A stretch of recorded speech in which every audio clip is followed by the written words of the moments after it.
I'm very honored and excited to be here recording the piano concerto written for me by Paul Chihara. Later this year, I will be performing the world premiere of this concerto with the Vietnamese National Symphony Orchestra at the Hanoi Opera House. This concert will be part of the 25th anniversary celebration of diplomatic relations between the US and Vietnam.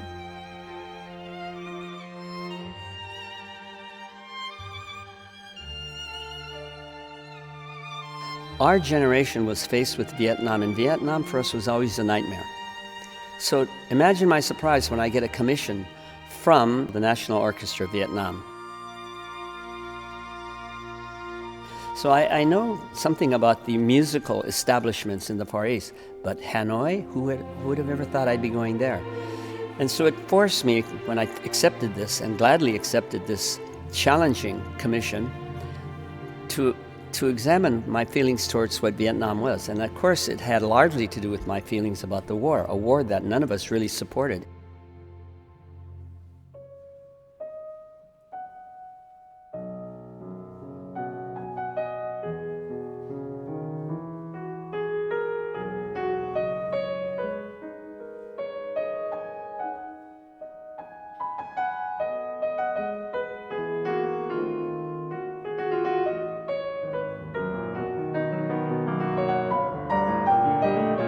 So the first two movements, to give you an idea of the scenario, is her as a young child. I wanted the music to be beguiling, beautiful, lyric, and childlike. The second movement becomes more mature, quote unquote, and it shows much more Western influence. For example, there's a theme that I introduced there that's very much like Fats Waller or Fats Domino.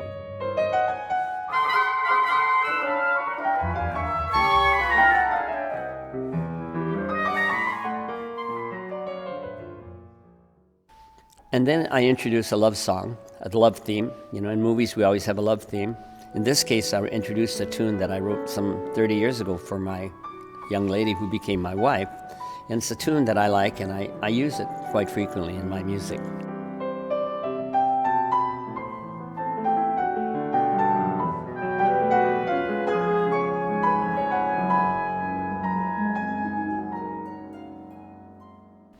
So the third movement then suddenly becomes unexpectedly martial. There's distant drums which become very foreground pretty soon with trumpets, and we are in the middle of a battle.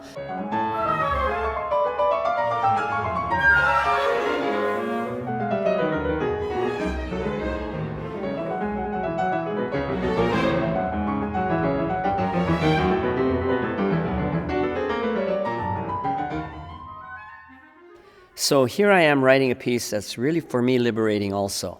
And when I came to the last movement, I wanted it to be a piece, I couldn't say victory. I could hardly say it's a victory movement, particularly since I'm an American.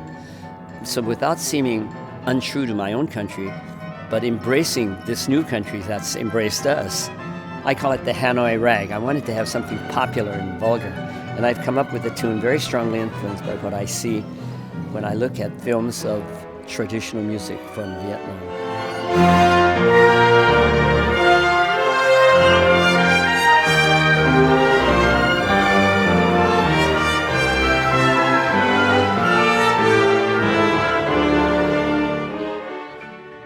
And it's been a great liberating process for me to write this piece and to work with Quynh, and to now have this terrific recording being made by my favorite orchestra in the world, the London Symphony. This concerto is very meaningful and personal to me because it reflects my journey studying music in different countries, starting from Vietnam, then Russia, and then later on the United States and France. These different cultures and countries shaped who I am as a musician and as a person. And it proves to me that music is a common thread that transcends everything: cultures, politics, and languages, and that music unites us.